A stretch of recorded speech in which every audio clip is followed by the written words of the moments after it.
The first thing Rasha Stonefist felt when she found him was the wrongness of his stillness.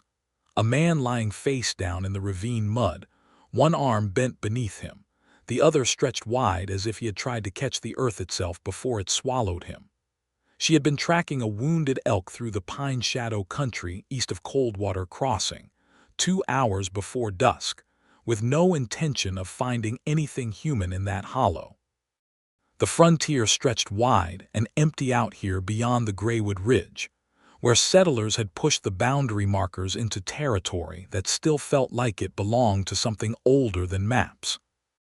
Rasha knew this land better than most, having lived at its edge for 3 years, trading pelts and medicinal bark at the crossing market, and sleeping in a lean-to she had built herself from larch poles and birch bark.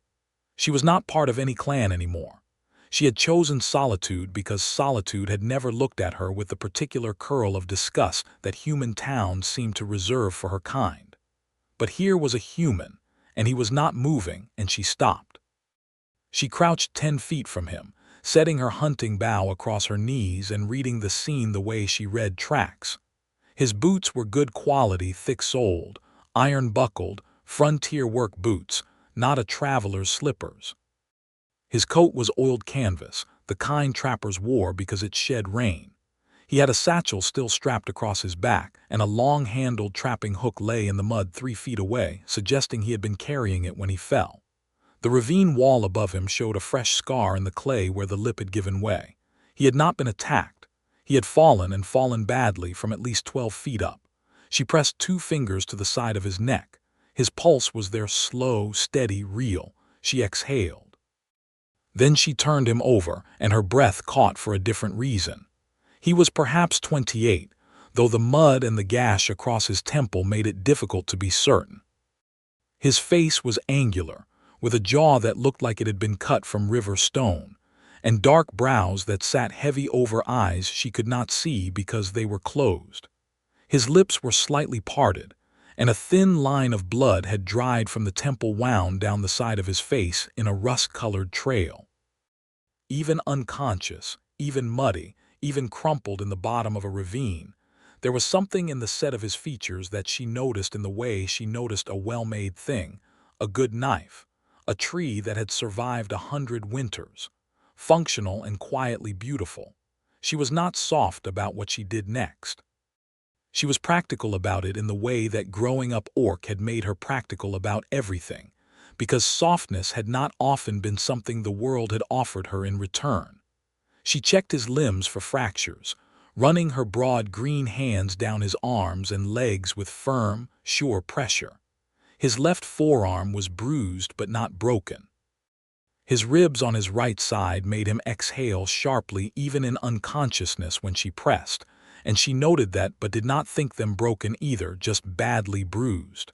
The head wound was the real concern. She looked up at the ravine walls. She looked at the sky, where the light was going the color of old brass. She looked at the direction of Coldwater Crossing and calculated the distance. 3 miles, roughly, maybe a little more, over uneven ground through the pine country across the shallow ford at Creighton Creek. She set her jaw. Rasha Stonefist was not a small woman. She was built the way most orc women were built, tall, broad across the shoulders, with muscle that sat close to the bone and made her look solid rather than heavy. She stood a full head taller than most men at the crossing market, and she could carry a dressed elk out of the deep woods without setting it down. She was 26 years old, and she had been doing hard physical work since she was old enough to be assigned it. She looped his trapping hook through his satchel strap so it would not be lost. She retrieved her bow and slung it across her back. Then she bent down, positioned him, and lifted Joel Prescott, who was a complete stranger to her, who had never once looked at her with kindness, who she did not know from any stone in the valley, and she carried him. She learned his weight quickly. He was heavy in the particular dense way that men who did real work were heavy, no softness to it, just solid mass. She had him in a carry across her shoulders, his torso over one shoulder and his legs braced across the other arm, his head supported at the back of her neck. It was not comfortable. Nothing about it was comfortable, but she moved.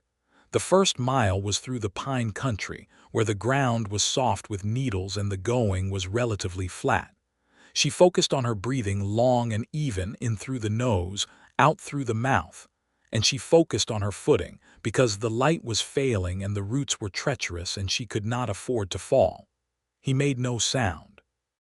His weight was constant and present against her neck, and shoulders like a burden she had agreed to before she had understood what she was agreeing to. She talked to herself, sometimes. When she was alone in the deep woods, which was most of the time, she had developed the habit of narrating her thoughts in a low murmur, partly to keep the silence from pressing too hard and partly because she had grown up in a clan where there was always noise and the quiet had taken years to stop feeling wrong. Now she narrated her footing and her route, and occasionally, without quite meaning to, she talked to him. "Breathe steady," she said, more to herself than to him. "You are not going to die in this ravine. I will not allow it." She did not know why she would not allow it. She simply would not. The second mile was harder. Creighton Creek lay across it, and the ford was shallow, ankle-deep in the middle, barely knee-deep. But the stones were slick, and the current pulled even at low water, and she had to cross it with 200 pounds of unconscious trapper on her back.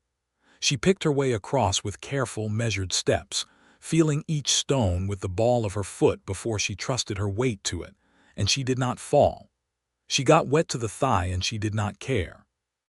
On the other bank she set him down for 3 minutes to rest her shoulders and check his pulse again. Still steady, she pressed the back of her hand to his forehead. He was not feverish yet, though the temple wound had bled more than she liked through the cloth she had bound it with. "You owe me significantly," she told him, and then she hoisted him again and walked. The third mile was through open meadow and then the edge of the settlement, where the road from the crossing market ran as a dirt track between split-rail fences, and the first lights of the evening were showing in windows. By the time the buildings were visible, she was breathing in pulls, and her legs had begun to shake slightly with the sustained effort. But she did not set him down. She did not set him down until she reached the door of the physician's house on the south end of the main lane, a low building with a lamp burning in the window, and a mortar and pestle sign hung above the door. She kicked the door with her boot because her hands were full.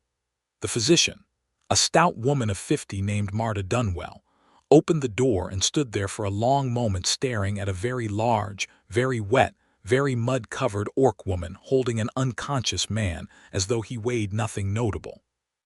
"Ravine fall," Rasha said. "East of Greywood.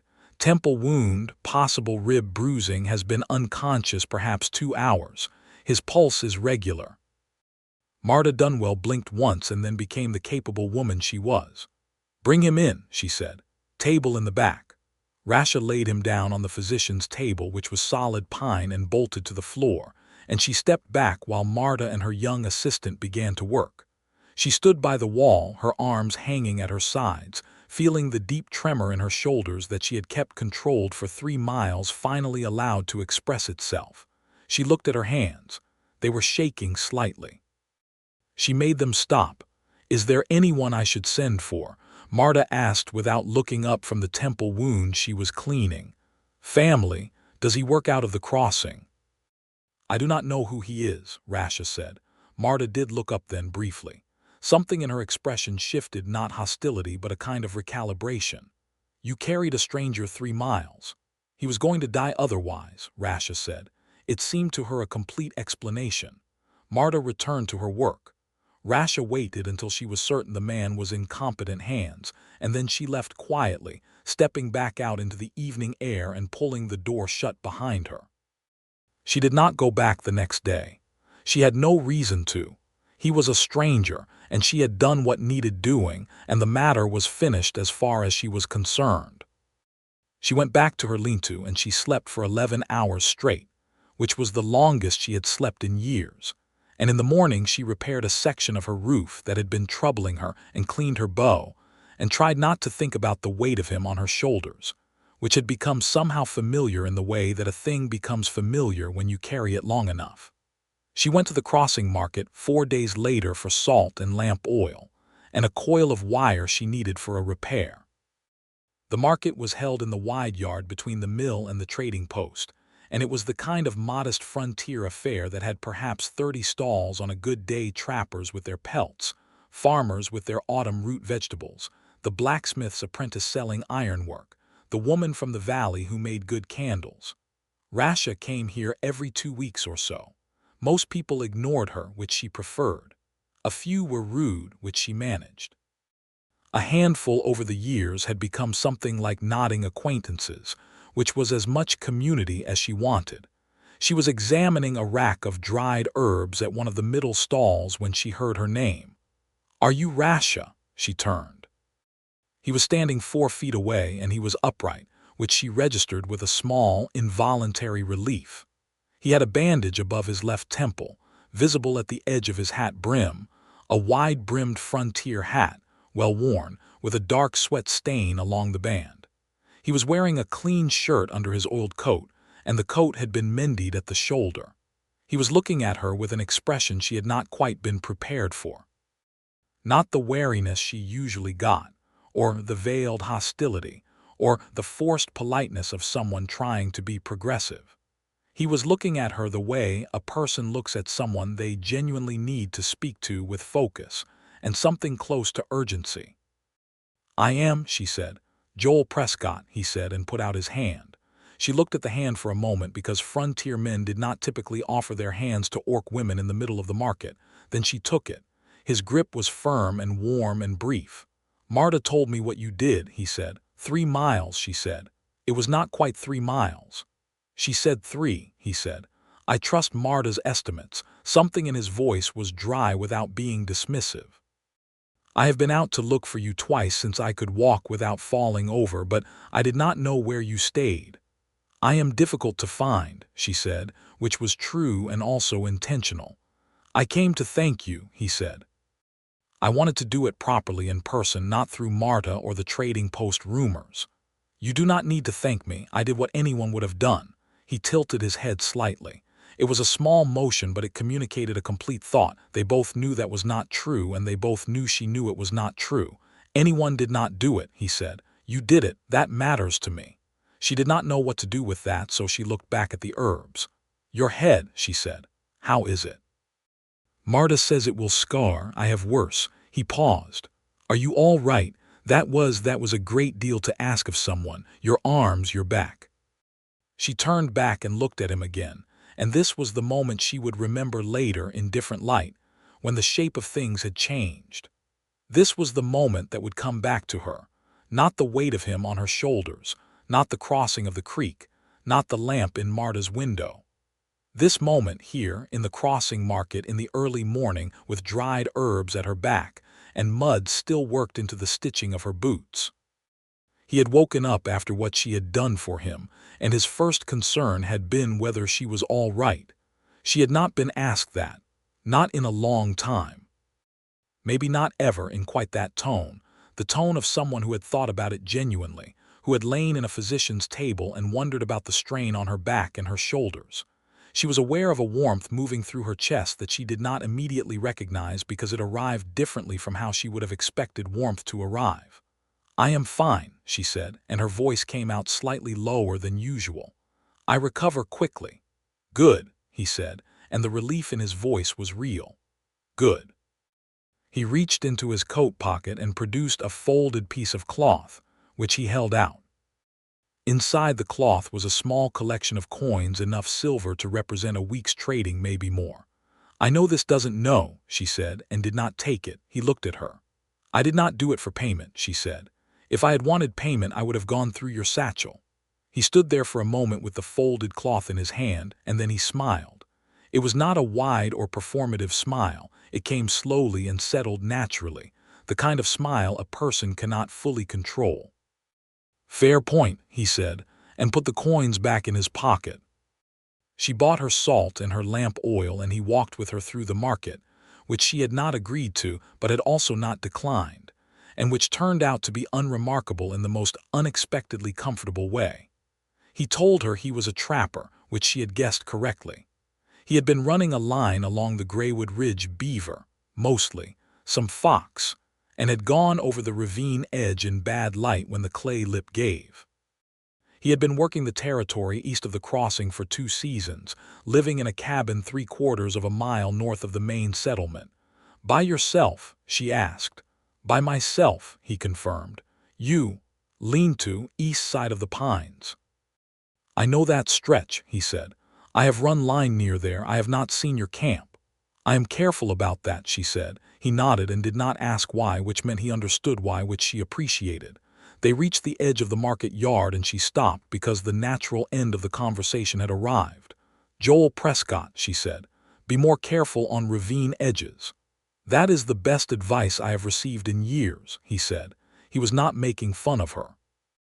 There was something honest in the way he said it, a recognition that he had been careless, and that the consequence of his carelessness had cost her something, and that he was genuinely grateful she had paid it. "Can I bring you something, if I ever find myself in your stretch of the pines, as something other than payment?" She considered him. "Can you cook?" she asked. He looked surprised by the question.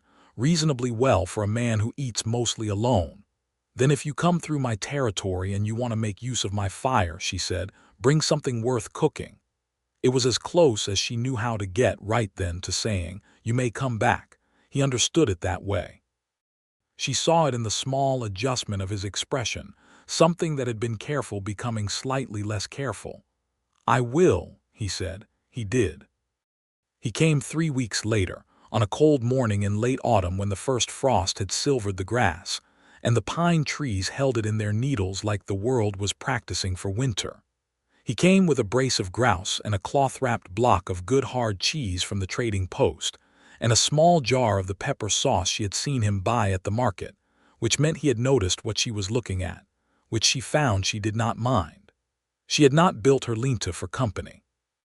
It was a functional structure, 3 solid walls of overlapping birch bark on large pole frames, a 4th side open to the fire pit, a sleeping platform raised 18 inches off the ground and covered in pine boughs and elk hide.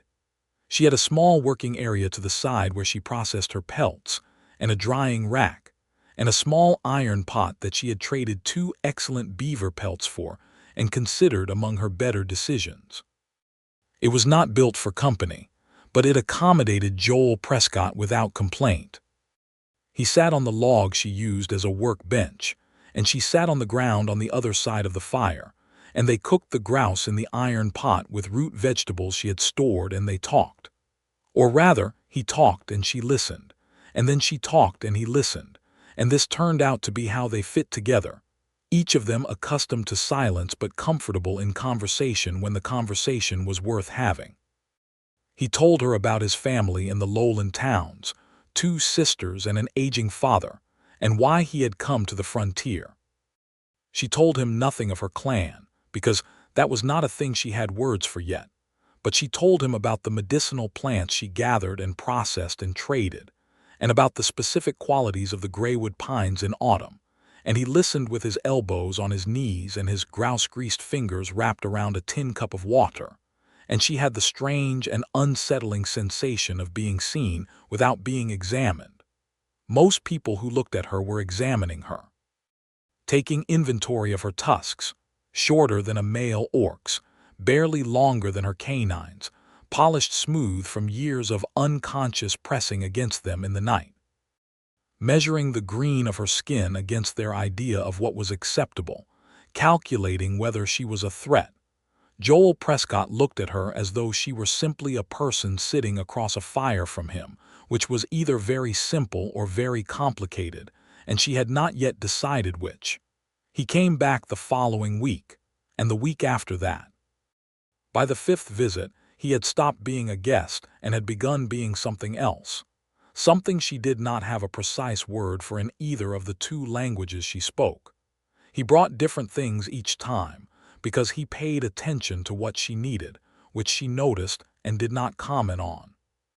Once he brought a length of good rope she had mentioned offhandedly. Once he brought a specific type of iron nail she could not get at the trading post because she could not always navigate the trading post without incident. He brought these things not with the energy of someone trying to purchase favor, but with the energy of someone who had thought. She needs this. I can get it.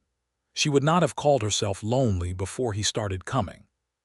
She had managed loneliness into something functional, something she had pressed flat and organized, and kept in a part of herself she did not visit. After the fifth visit, she became aware that the flattened thing had a shape again, and the shape was uncomfortable in a way that was not entirely unpleasant. It was on the sixth visit that Myra Coldridge and her two companions came through the pine track. Rasha heard them before she saw them: 3 horses, riders who were not trying to be quiet, the specific creak and jingle of men who thought they had the right to make noise in whatever territory they crossed. She was crouching over the fire when they rode in, and she stood, and she felt the air change the way it changed sometimes when a situation was deciding which way it was going to go. Myra Coldridge was a homesteader, a hard, sunburned woman in her mid-40s who ran a farm 2 miles south and had what Rasha privately classified as a particular opinion about orc settlement in what she called her area. The 2 men with her were farmhands, younger, broad, the type who were led rather than leading. Myra had been cold but direct in previous encounters. Today she was something sharper. "Thought I saw the Prescott horse on this track," Myra said, her eyes moving from Rasha to Joel, who had stood as well. "Joel, didn't realize you'd taken to keeping odd company." "Evening, Myra," Joel said. His voice was level. "I'm visiting with my friend." Myra's gaze moved back to Rasha with the quality of something being weighed and found insufficient. "You know the Greywood Charter gives claim rights to human settlers only," she said. "We've been trying to get the Territory Council to look at squatters east of the ridge." "Rasha is not squatting," Joel said. "She has been here longer than your claim markers, and the charter you're thinking of was for farmland allotment, not woodland territory. I've read it. Have you?" Myra looked at him for a long moment, and Rasha saw the thing that happened when a man with standing spoke plainly in a woman's defense: the deflation of certainty in the speaker, the recalibration. It was not the same as justice, but it was something. "She makes some people uncomfortable," Myra said, which was smaller than what she had come in with. "That's a problem with the people," Joel said, "not with her." There was a silence. Myra looked at Rasha. Rasha met her eyes and held them, not in challenge but in the particular stillness she had learned, the stillness that said, "I am here, I will continue to be here, and your discomfort is not my responsibility." Myra made a small sound and turned her horse. "Mind your own affairs then, Joel," she said, and took her men with her back down the track. The silence they left behind settled slowly, like dust after a wind. Joel turned to look at Rasha. She was watching the place where the riders had disappeared into the pines. "Does that happen often?" he asked. "Often enough," she said. "I'm sorry," he said.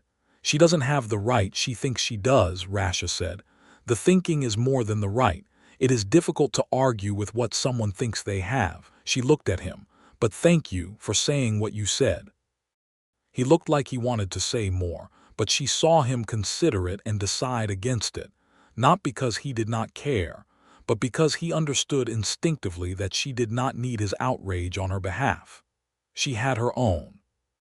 What she had appreciated was his clarity, his calm statement of her standing, spoken without drama and without asking her permission first.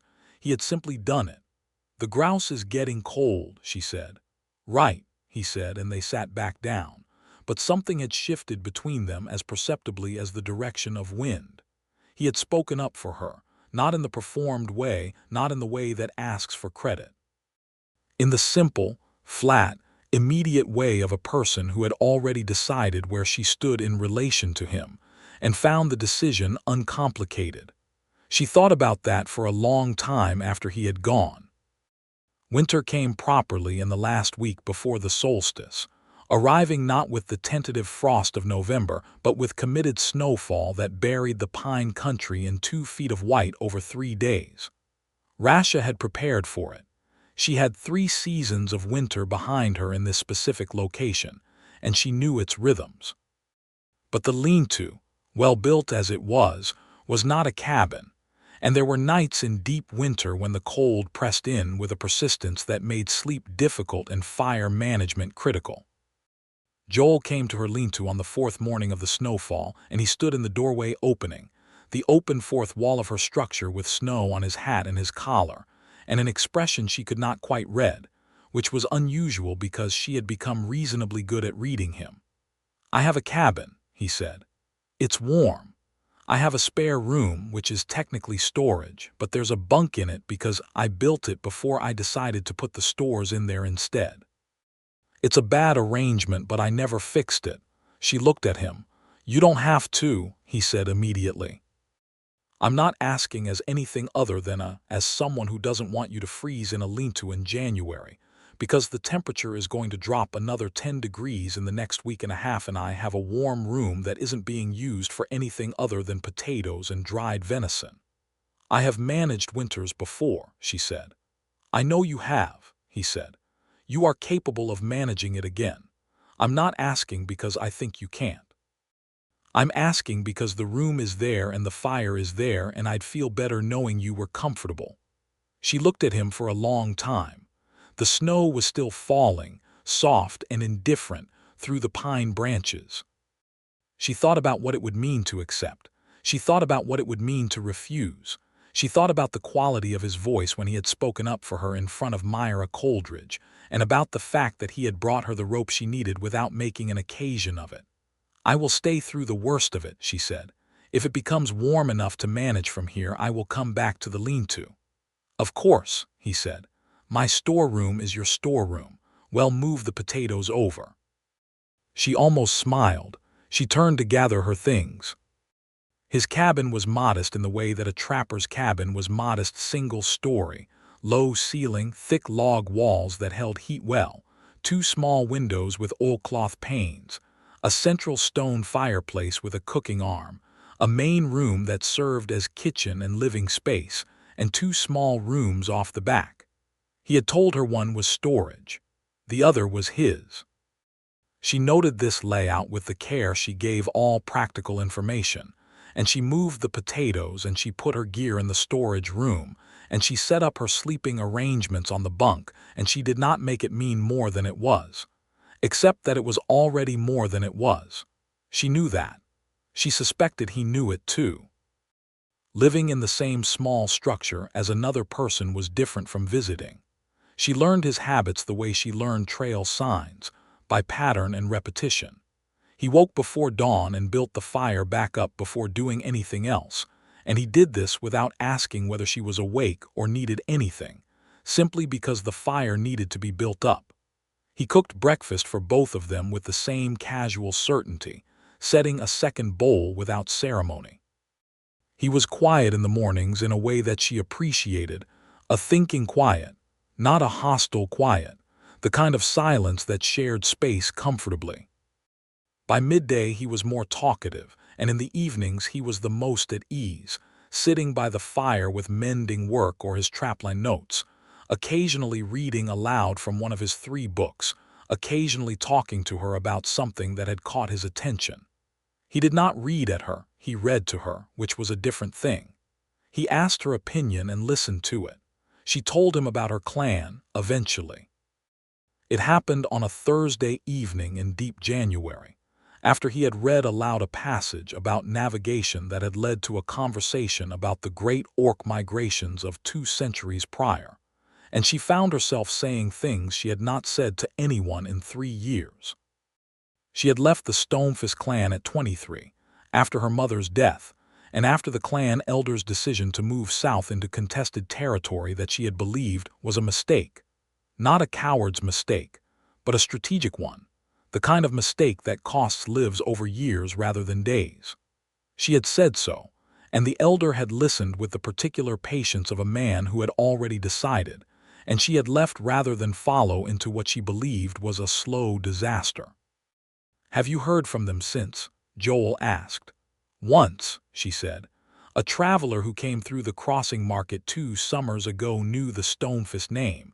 He said they were settled along the Dorn River. That the elder had died and his son had taken over, that was all. Were you close to anyone there, other than your mother?" She thought about it. "My mother's sister," she said, "Kira. She was the one who taught me the medicinal plants. She would not have left with me even if I had asked. She belonged there in a way I did not. Joel was quiet for a moment. The fire crackled between them. Outside, the wind moved through the pines with that particular winter voice that was not quite a howl and not quite a sigh, but somewhere between the two. "I have a sister like that," he said, "bonded to a place. Hannah. She married a man from her birth village, and I think she'll live and die within 20 miles of where she was born. And it's not a small life, it's the right life for her, but I could not do it." "No," Rasha agreed, looking at him. "Neither could I." They looked at each other, and the quality of that look was new. Not the look of two people sharing information. The look of two people recognizing something. She looked away first because she was not ready for the thing that look contained. He did not push it. That was one of the things about Joel Prescott that she was still not entirely accustomed to. He did not push. He let things arrive at their own pace, which was either patience or wisdom, and she was not yet certain which, but it suited her. February was the hardest month, as it always was. The cold deepened to something purposeful, and the snow lay heavy on the cabin roof and pressed against the windows, and there were days when neither of them went further than the woodpile. On those days, the cabin was very small and very warm and very present in its smallness. She became aware of the specific quality of his nearness, not oppressive, but constant. The particular sound of his breathing when he slept, faintly audible through the thin wall between rooms. The warmth of him when they sat close to the fire in the evening, closer than was strictly necessary but less close than she sometimes wanted, in a way she managed carefully. She did not permit herself to think about what she wanted with too much clarity, because clarity would require decision, and decision would require action, and action meant risk. She had taken large physical risks without hesitation throughout her life, had crossed mountains alone, had faced aggressive men in market yards, had carried an unconscious human through dark pine country for 3 miles. But this was a different category of risk, and she treated it with corresponding caution. It was Joel who moved first. And he moved very quietly. It was in the 3rd week of February, on a day when the weather had broken briefly, and they had both gone out him to check his nearest line, her to gather what little medicinal bark she could access under the snow. They had returned within an hour of each other, cold and satisfied in the way that getting outside after confinement always satisfies, and she had come in to find him already at the fire, turning the cooking arm. She had taken off her outer coat and her boots and set them by the door, and she had come to warm her hands at the fire, and he had looked up at her with his usual expression, attentive, straightforward, and then said, "You have pine resin on your cheek." She raised her hand to rub at it, but she must have missed it because he said, "Here," and reached up and brushed it away with his thumb, one brief, clean motion, and his hand returned to his side. It was 3 seconds. It was nothing. It was everything. She became very still. He had gone back to tending the fire as though nothing particular had happened, but she saw that the back of his neck was red in a way that had nothing to do with the cold outside, and she understood that it had not been nothing to him either. She sat down beside him, closer than she usually sat. He did not comment on the closeness. They ate dinner and talked about the weather and the spring trapline, and underneath all of it was a current that neither of them named but both of them felt, moving with the particular force of a thing that has been acknowledged without being spoken. March came with mud and snowmelt, and the first bird song that meant the world intended to continue, and somewhere in the early days of March, Rasha decided that she was in love with Joel Prescott. She did not make this decision dramatically. She was sitting on the cabin step in the thin morning sunlight, watching him split wood in the yard, and she noticed that she was happy, specifically, cleanly, groundedly happy, and that the happiness had the shape of him in it. Not as an intrusion, as a center. She sat with the knowledge for a week before she did anything with it, because that was how she was with things that mattered. She examined it from every angle. She considered the complications. She was orc. He was human. They lived in a frontier settlement that had not yet decided how it felt about either of them together, and she had watched the way Myra Coleridge's face had gone when she saw them speaking, and she knew what that face meant for a future. She considered that she did not know with certainty whether he felt what she felt, though she had a considered confidence that he did. She considered all of it, and then she looked at it the way she looked at a decision to cross a flooded creek or descend an uncertain slope. She looked at the risk, and she looked at the destination, and she determined whether the destination was worth the crossing. She told him on a Tuesday in the third week of March. He had come back from an all-day line check in good spirits, with 4 good pelts and the smell of pine and cold air on him, and she had made a stew with the dried venison and the last of the winter root stores, because spring things were not yet up enough to pick, and they had eaten by the fire. He had been telling her about a bear he had seen tracks from Huge, a male, probably just out of winter sleep, and she had been listening and watching his hands move when he talked, which was a thing she had noticed she watched quite regularly. She said when he finished the bear story, "I want to tell you something." He stopped and looked at her. He was immediately attentive in the specific way he was when he sensed that something real was being said. "Go ahead," he said. "I did not come here to feel this way," she said. "I came to the Greywood because I needed a place that was far enough from everything to be habitable. I came to your cabin because the winter was going to be difficult in the lean-to. I came to these things for practical reasons, and somewhere in the middle of the practical reasons, I found something I did not expect to find." Joel was very still. "I am telling you this because I think you deserve to know it," she said, "and because I have not often had the experience of someone asking whether I was all right, of someone speaking plainly on my behalf, of someone bringing rope because I mentioned needing it. These are small things. They do not sound significant, but for me they have been." She searched for the word. "Significant. Rasha," he said. His voice had gone quiet in a specific way. "I am not asking you to feel the same way," she said. I do," he said, simply, immediately. "I have for some time. I didn't know how to say it without. I wasn't sure you wanted." He exhaled. "I have been trying to be patient because I didn't want to push something you weren't ready for." She looked at him. "How long?" He thought about it honestly, which she appreciated. "Since the market," he said, "when you wouldn't take the coins. You said if I had wanted payment, I would have gone through your satchel. And I thought that was either the most interesting thing I had heard in years, or the most interesting person." He paused. "Both, I think."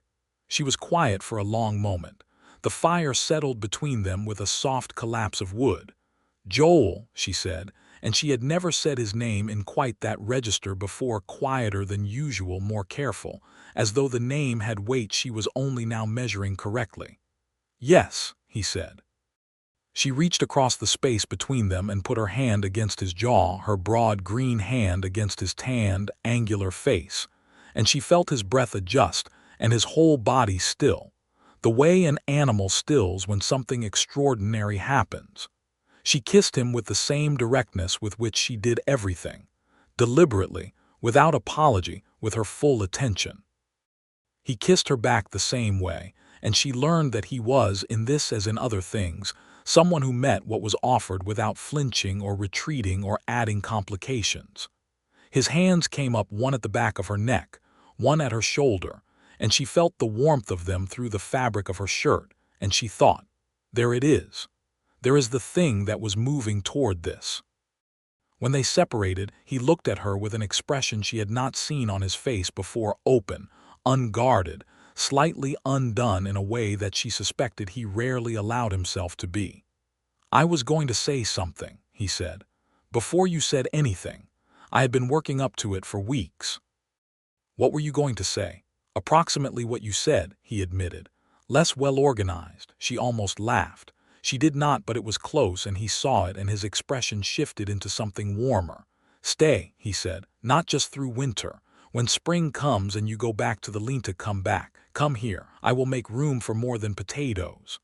"I will make room too," she said, and it meant something that they both understood. Spring arrived fully in April, and with it the return of the world's noise and movement after the long silence of winter. the Greywood filled with birdsong and the sound of snowmelt in the creek beds, and the particular wet, clean smell of earth uncovering itself. Rasha moved her things from the linta to the cabin, not in one dramatic gesture, but gradually over a week, the way real movements happen, a bundle here, her iron pot, her medicinal stores in their carefully labeled cloth bags, the elk hide from her sleeping platform, which Joel unfolded and spread by the fire that first evening and declared was the finest thing he had ever sat on. She had space in the cabin, and she had her own tasks and her own rhythms, and so did he, and they built around each other's rhythms without losing their own, which she had wondered about and found was the test, whether two people who had each been alone long enough to develop the particular architecture of solitude could share space without either of them being diminished by it. They could. They fitted. The crossing market continued to be its variable self. Some people were friendly, the physician Marta, who had known from the beginning and looked at them both with the expression of someone vindicated, the blacksmith's wife, Peg, who made a point of greeting Rasha by name, old Harrow the miller, who had always been equable. Some people were less so. Myra Coldridge had not softened, though she had become quieter about it, and there were a few homesteaders who watched with expressions that Rasha had catalogued and learned to navigate around. Joel had a natural standing in the settlement. He was known, he was reliable, he was the man who had read the charter and cited it correctly when someone tried to use it incorrectly, and frontier settlements respected the kind of competence that made things work. He used that standing without calculation, but also without ignorance of what it did. He introduced her not as his orc companion or his orc friend, but as Rasha Stonefist, with the specific weight of a complete name, and he let the introduction carry its own authority. Marta Dunwell became something of an ally. She had begun purchasing Rasha's medicinal preparations, the dried herbs, the bark tinctures, the poultices that Rasha's Aunt Kira had taught her, and that she had refined through 3 years of practice, and selling them from the physician's house. It was practical for Marta, and it gave Rasha a legitimate, visible economic role in the settlement's life, which had a quiet effect on how she was regarded. She was not simply the orc woman in the trapper's cabin. She was the source of the preparation that had cured Hendrik Morse's winter cough, and the salve that had healed the terrible rope burn on young Addie Coldridge's hand, Myra's own daughter, who had come to Marta in pain and had gone away with Rasha's preparation on her palm. Myra Coldridge had not thanked Rasha directly, but she had not said a hostile word to her since. In May, Joel asked her to marry him. He did it in the morning before breakfast, which she later found she loved about the timing of it. No ceremony, no production, no waiting for the perfect dramatic moment. He simply turned from the fire where he was boiling water for tea and said, "I want to be your husband. I want you to be my wife, if you want that." She looked at him across the small cabin. The morning light was coming through the oilcloth window and laying across the floor between them in a pale, diffuse stripe, and the cabin smelled of pine smoke and the particular winter smell of a place that had been lived in through cold. "I want that," she said. He exhaled like he had been holding that breath for a while. "Good," he said. "Good." He turned back to the fire and she saw his shoulders had changed, something had released in them. "I'll ask Harrow if he knows a registry clerk who can make it official." "Joel," she said. "Yes. Come here first."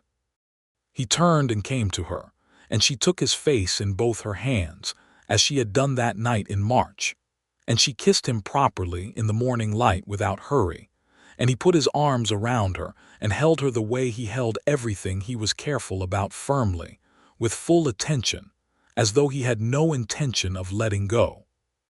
They were married in the first week of June, in front of Harrow's mill, with Marta Dunwell as witness and the registry clerk from the county seat.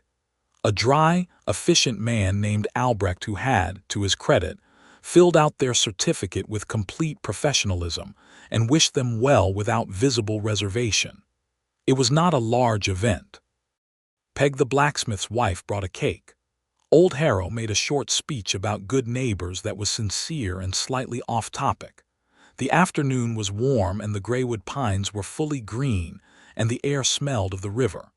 She wore her good dress dark green, well-made, the best garment she owned, and she had oiled her hair and braided one section of it back with a piece of red cord that had been her mother's.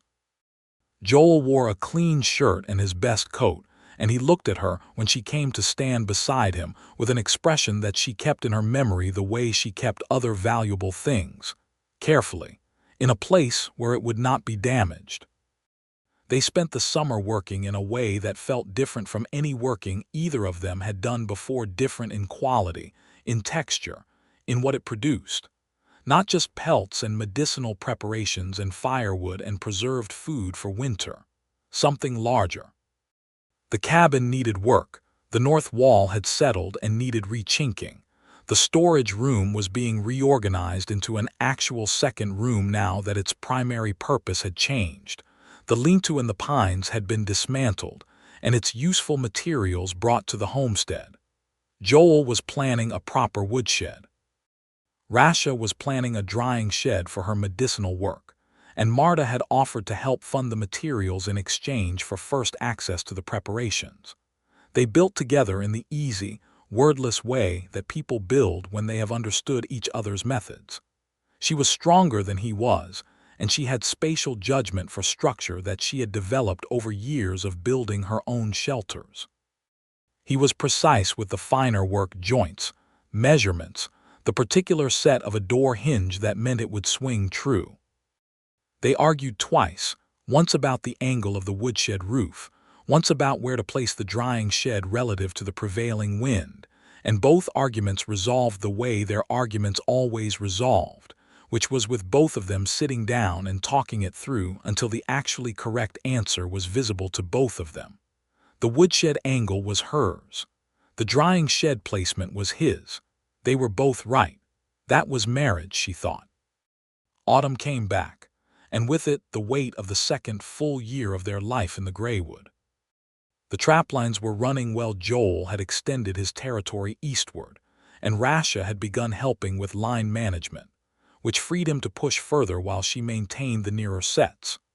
Her medicinal trade with Marta had grown enough that she was considering a larger growing plot in the clearing east of the cabin, not a farm, but a deliberate cultivation of the plants she most consistently needed, reducing the time she spent in deep foraging.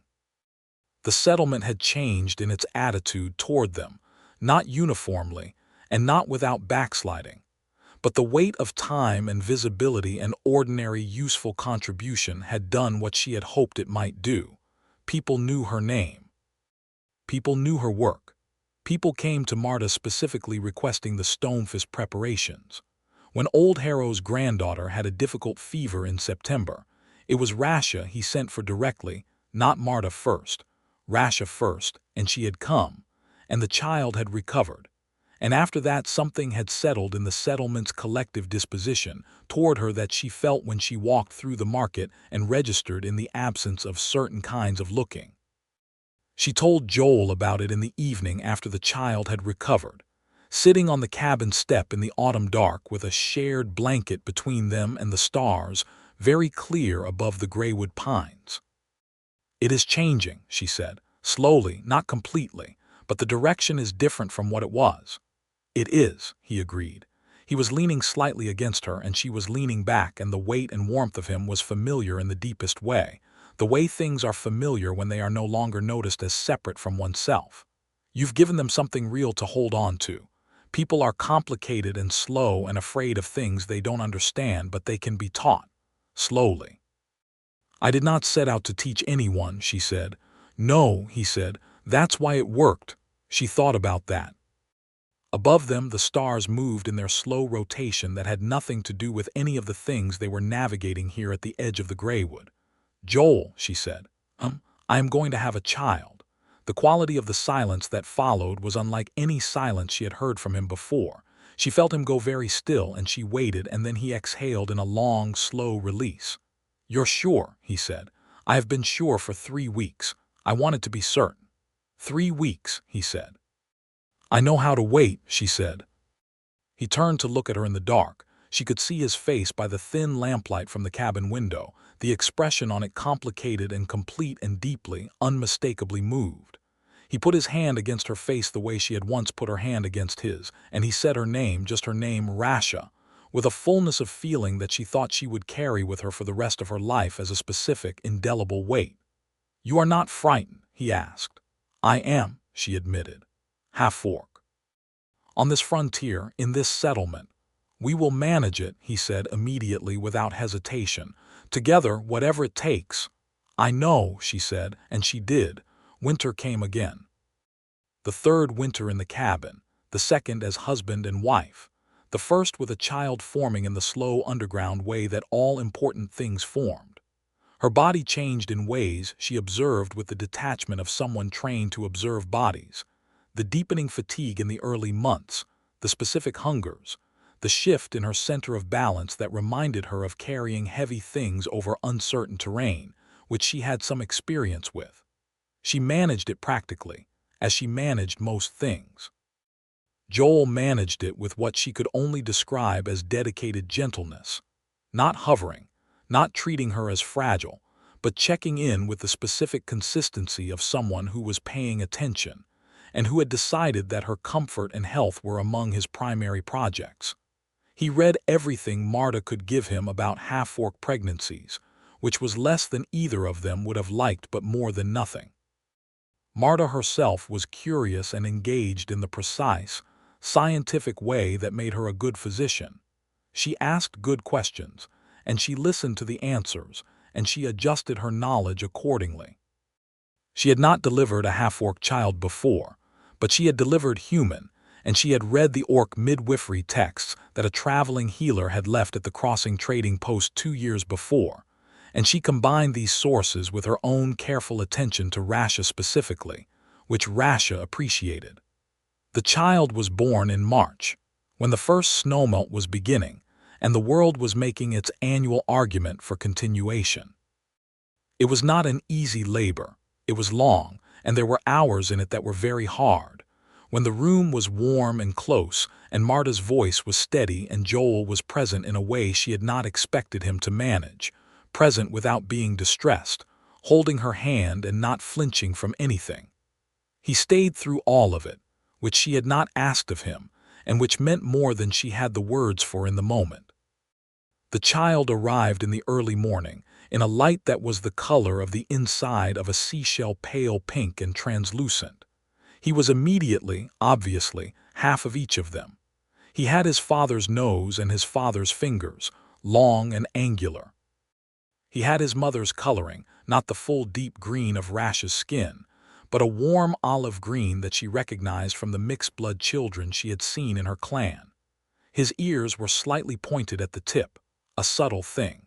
He was beautiful in the way that new, complete things are beautiful, when they exist against all probability and manage it without apology. Joel held him and looked at him for a long time without speaking. When he looked up at Rasha, his eyes were bright in the specific way she had seen them only a handful of times. The way of someone who has experienced something so much larger than their ordinary self that their face cannot quite contain it. "He looks like both of us," he said. "He does," she agreed. "Hello," Joel said to the child, very softly. "Hello, I am your father. You are going to be fine." She named him Joel Prescott, which she had thought about and decided on 3 months before he was born, because she wanted him to have his father's name in a world that was going to have opinions about his mother's, and she wanted him to have whatever protection a human name could carry in places that were not yet ready for what he was. Aldrich grew. He grew quickly, with the vigor that half-orc children often had, fast and strong and curious about everything. He had his father's relentless observational quality, that tendency to look at things until he understood them, and his mother's physical confidence, the way she inhabited space without apology. He was 3 years old before they had the encounter that Rasha had been expecting since before he was born.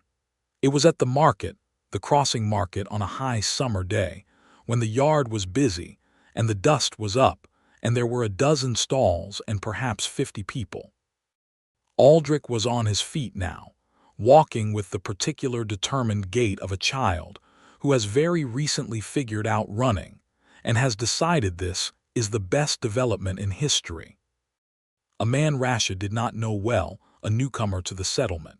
A farmer who had arrived the previous spring saw Aldrich and looked at him for a moment with undisguised displeasure, and then looked at Rasha with the kind of assessment that she had not had to manage as directly since the early days. "That the half-breed," the man said, not to Rasha, but to the man beside him, which was a particular kind of cowardice she had encountered before. Joel was 3 stalls away, examining a coil of good rope. He had heard it. She watched the set of his back change, a very small change, a tightening, and she watched him turn. "Yes," Joel said, coming to stand beside her. His voice was the level voice he used when he had already made a decision. "He is my son. His name is Joel Prescott, and you are about to be someone who insulted my family in front of my family, which is something you might want to reconsider." The farmer looked at him. He read Joel's expression and her expression, and he read the expressions of several of the people nearby.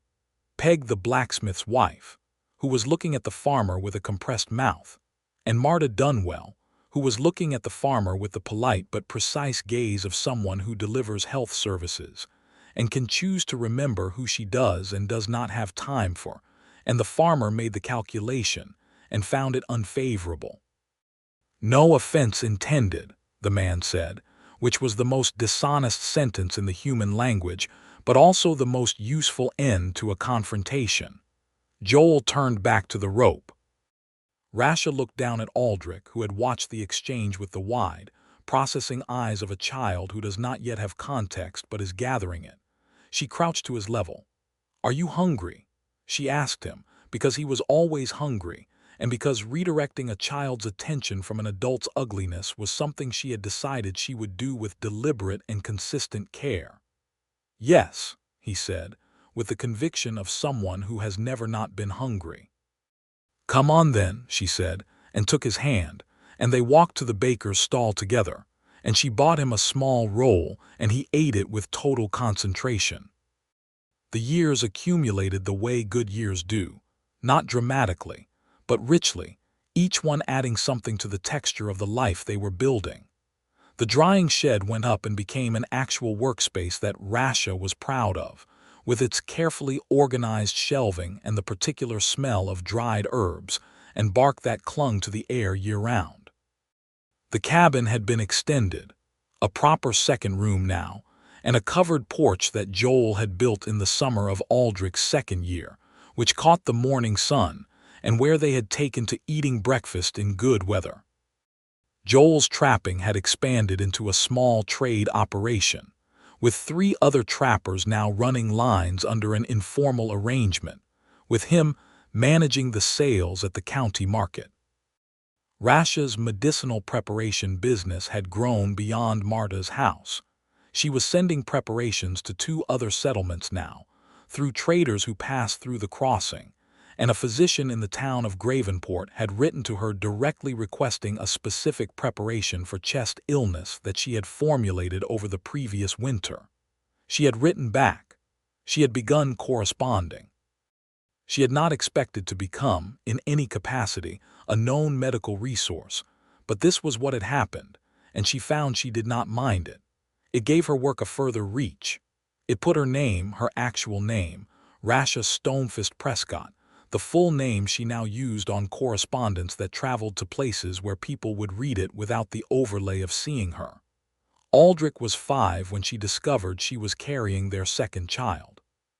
This time she told Joel the same day she was certain, because she had learned in the intervening years that there was no benefit to waiting with information she trusted him to receive well. He received it the same way he had received everything important in their life, with his full, undivided attention and an expression that did not pretend to be less moved than it was. Their second child was a girl, born in November of that year, when the first snow was on the ground, and the cabin was warm and Marta was there again, older and more experienced now in the specific matter of Rasha's deliveries. They named her Surrey Short, Clean, a name that existed in neither human nor orc naming traditions but was somehow perfectly itself, The way the child herself was perfectly herself. Suri had more of her father in her face than her brother had, lighter green, almost golden in strong sun with his eyes dark and direct. But her temperament was Rasha's without question. The stillness, the observation, the way she sat quietly watching things before she acted on them. She was, from the very beginning, a thinker. Aldrich, who was old enough to have opinions about the new arrival, declared immediately that she was his responsibility, and maintained this position with the earnest conviction of a 5-year-old who had decided on a purpose. The settlement around them had changed in the years of their marriage and their children's lives. New families had come more than had left, and the crossing had grown from a small market town to something approaching a small proper town, with a schoolhouse now, and a proper physician's house rather than a converted home, and a road from the county seat that was maintained well enough to be passable most of the year. There was still prejudice. There always would be. She was not naive enough to think it could be entirely outrun in a generation, but the shape of the prejudice had changed. It was no longer the blunt, open thing it had been. It was more subtle, more private, which was its own kind of problem, but also meant that it had been pushed from the public space into corners where it could be named when it emerged.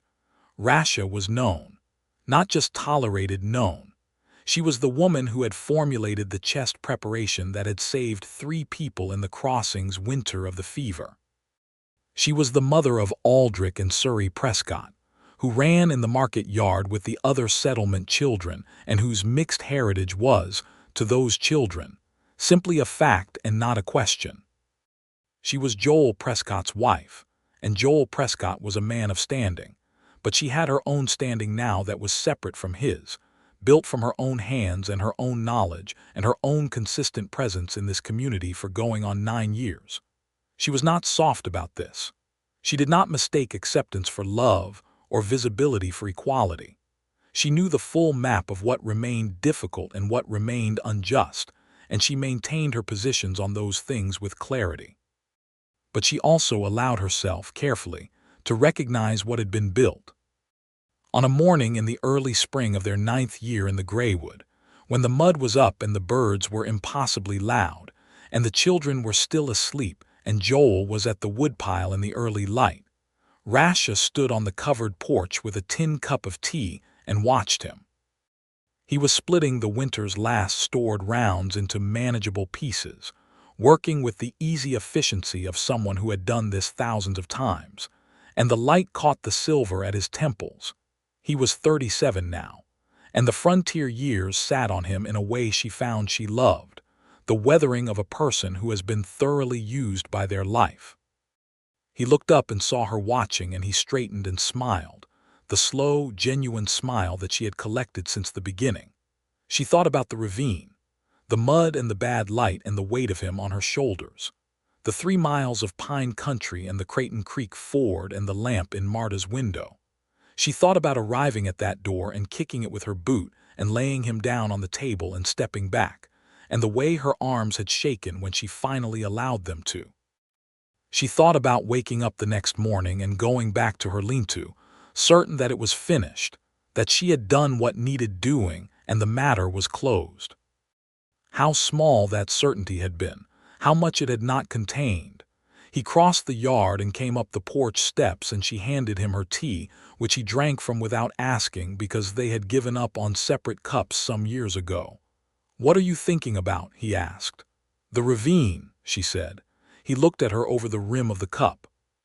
Something moved in his eyes, recognition and warmth, and that particular quality she had been cataloging for 9 years that still did not have a perfect word but that she understood the shape of completely. "I have thought about it too," he said. "More than I've said." "I know," she said. "I woke up on Marta's table," he said, "and I didn't know where I was or how I got there, and Marta told me a woman had carried me in. I thought she meant a person from town, and then she said it was an orc woman from east of the ridge, and my first thought was—" he paused. "Was what? I thought she must have been exhausted. I wanted to know if she was all right." Rasha looked at him. "I know," she said. "You asked me." "I wanted to find you immediately," he said. "I wanted to ask you directly." I could barely stand up for 2 days. It was incredibly frustrating. I remember being found, she said. At the market, you said my name, Rasha, as though you had been looking for it. I had been asking around for 2 days, he said. No one knew quite where you stayed. Old Harrow thought he'd seen you trading sometimes. Peg thought she knew your name. Marta knew your name but not your location. She took the tin cup back and drank the last of the cold tea. And then you put out your hand, she said. And you looked at my hand, he said, for long enough that I thought you might not take it. I was considering it, she said. And then you did. And then I did, she agreed. Behind them, inside the cabin, Aldrich made the specific sound that meant he was awake and beginning to think about breakfast, which was his most urgent morning topic. Surrey's voice followed, which meant Aldrich had woken her, which meant the morning was fully underway. Joel leaned over and pressed his lips to her temple, the spot just above the ear, where he had taken to kissing her good morning since somewhere in the first winter, a habit so embedded now that she felt its absence on the rare mornings he was already gone before she woke. I'm going to finish the wood, he said. I'm going to make breakfast, she said. Good arrangement, he said, and went back down the steps. She stood for a moment longer on the porch, with the spring sun finding the porch boards and the mud smell of thaw and the sound of her children beginning their day inside. The Greywood pines rose on 3 sides of the cleared homestead land, tall and permanent, the same trees that had been there when she built her lean-to alone, 9 years ago. The world had made no promises to her in those years. It had offered her difficulty and marginalization, and the particular grinding work of being a person who is not what a place expects. And she had taken all of that without apology, and she had also taken, somehow, improbably, in the bottom of a ravine she had not been intending to visit on that autumn evening, something else entirely. Something she had not calculated for and could not have planned. The axe struck the wood with its clean, splitting sound. Inside, her son was asking about porridge loudly. The birds in the pines were arguing about something wonderful. Rasha Stonefist set down her empty cup and went inside to make breakfast. The crossing market continued to grow through the following years. The schoolhouse that had been a single room became 2 rooms, with a second teacher, a young woman from the lowlands named Phyllis, who took Aldrich on as one of her more challenging students, because he was the kind of child who asked questions faster than answers could be provided, and who also adopted Surrey, when she was old enough to attend, with a warmth that Rasha was grateful for in the specific way she was grateful for unexpected kindness. There was an incident, when Aldrich was 8, that Rasha had known was coming in some form since before he was born. A boy at the school, the son of one of the newer homesteaders, said something in the schoolyard that left Aldrich coming home with a silence around him that was not his usual silence, not the thinking silence but the wounded kind. She recognized it because she had carried it herself. She sat with him at the kitchen table that evening, after Surrey was in bed and Joel had taken the moment to step outside, understanding without being told that this was a conversation she needed to have with her son first. Tell me, she said. He told her. The words exactly which she listened to without expression because he needed her to be steady, and she was. Does it make you angry? She asked when he was done. Yes, he said, and also something worse than angry. Shame, she said. He looked at her. He was 8 and he was her son, and he had his father's eyes and her determination and something that was entirely his own, some specific combination they had not predicted. Yes, he said. You have nothing to be ashamed of, she said. Not one thing. Your name is Joel Prescott. Your father is a trapper and a good man. Your mother is a healer. You were born in this house, in this settlement, and you belong to this place as much as anyone who was born within 20 miles of it. The boy who said that word is carrying something that someone gave him, and he will have to decide when he is old enough to decide whether he wants to carry it forward or put it down. That is his work to do, not yours. Aldrich was quiet for a moment. Did people say things like that to you? He asked. Yes, she said. They still do sometimes, less than before. What do you do? She thought about it honestly. I decide what I know to be true, she said, and I hold it clearly, and I do not let anyone's wrong opinion of me replace my own correct understanding of myself. It requires practice. It is not always easy, but it is the only approach that actually works. He looked at her. You are very strong, he said, in the particular tone of a child who has arrived at this conclusion after genuine consideration. So are you, she said. You were made of strong things. He seemed to sit slightly differently in his chair after that, not taller in a performed way, but more settled. She leaned across and pressed her hand to the top of his head, and he leaned into it the way he had done since he was small, and they sat like that for a moment in the lamplit kitchen. Joel came back in from outside, and looked at them both and read the room with the ease of someone who had become expert in reading this specific family. He came to the table and sat down and said, I was thinking we could go out on the line together Saturday if the weather holds. The beaver sign near the north set is worth looking at. Aldrich's face changed immediately, the shift from heavy to interested which Joel had precisely calculated. Really? If your mother says you can miss the Saturday chores, Joel said, with the very specific parental passing of the permission question. Rasha looked at her son's face and then at her husband's face. The south fence needs mending, she said, but Surrey and I can manage it. She looked at Aldrich. Go, learn the line. He was up from the table immediately, the wound from the afternoon absorbed into the ongoing project of his life, which was the resilience of children not forgetting but continuing. Rasha watched him go to his room and then looked at Joel across the table. Thank you, she said. He'll be all right, Joel said. He's got your head. He's got your patience, she said. The combination should serve him well. Joel reached across the table and took her hand, and she let her fingers close around his, and the lamp between them was warm. And outside the spring peepers had started in the low ground near the creek, which meant the season was properly here, which meant there were months of good working weather ahead, and the line would be productive, and the drying shed was full of last autumn's best preparations, and the homestead was solid, and the children were asleep. She pressed her thumb against the back of his hand, which was a thing she did sometimes when the fullness of something needed a small physical expression. He pressed back. The summer Aldrich turned 12 and Surrey was 7 was the summer the correspondence from Gravenport became something more significant. The physician there, Dr. Heldon Marsh, a careful man in his 50s whose letters were precise and full of good questions, had been building a relationship with Rasha's medicinal work for years, and he now wrote to ask whether she would be willing to come to Gravenport for a week to speak with his students. He had taken on 2 apprentices, and he wanted them to learn the Stonefist preparations from their maker rather than from the descriptions he had passed on. She sat with the letter for a day and then sat with Joel. What do you think? She asked him. I think you should go, he said. It is significant. Your work is being taken seriously beyond the crossing, and that is a thing worth pursuing.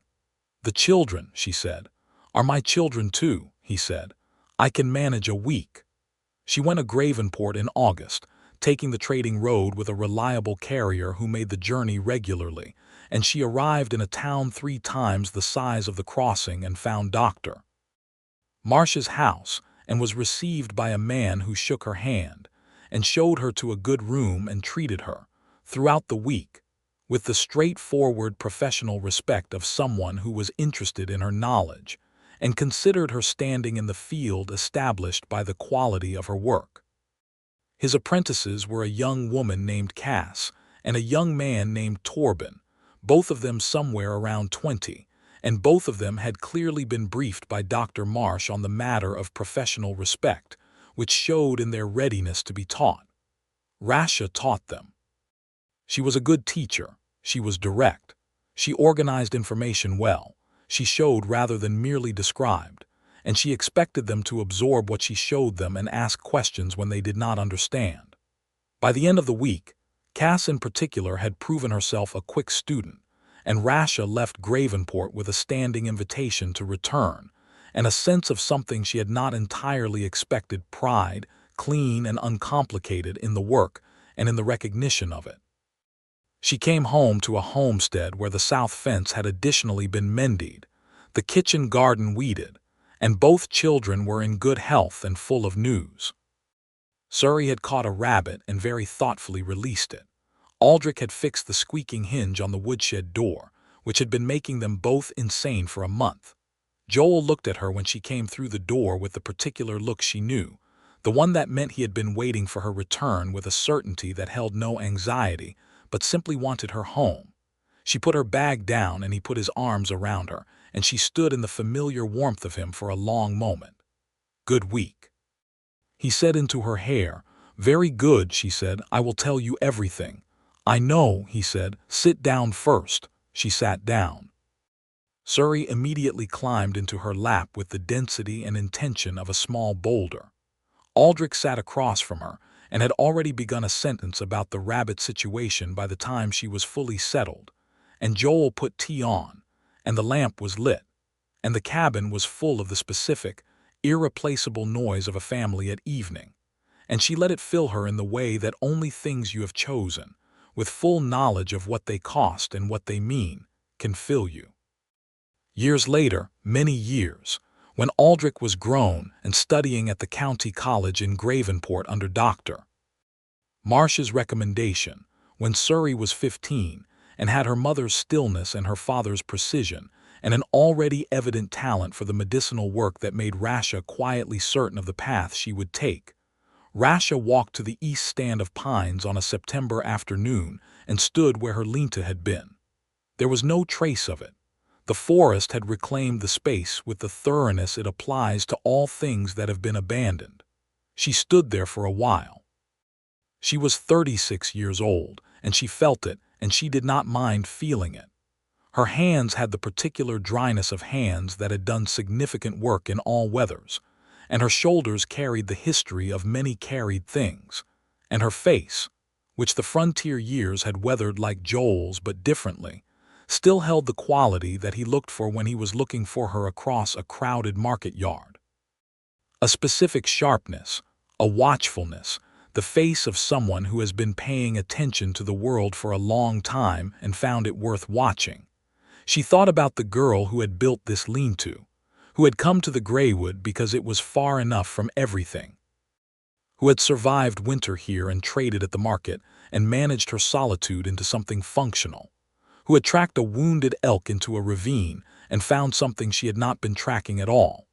She thought about carrying him, the particular weight of it, the way she had braced him across her shoulders and found her footing in the failing light, and decided, without quite knowing why she was deciding, that she would not allow him to die in that ravine. That it mattered, this stranger's life, in the way that all lives matter, and in some other way she had not yet understood. She understood it now.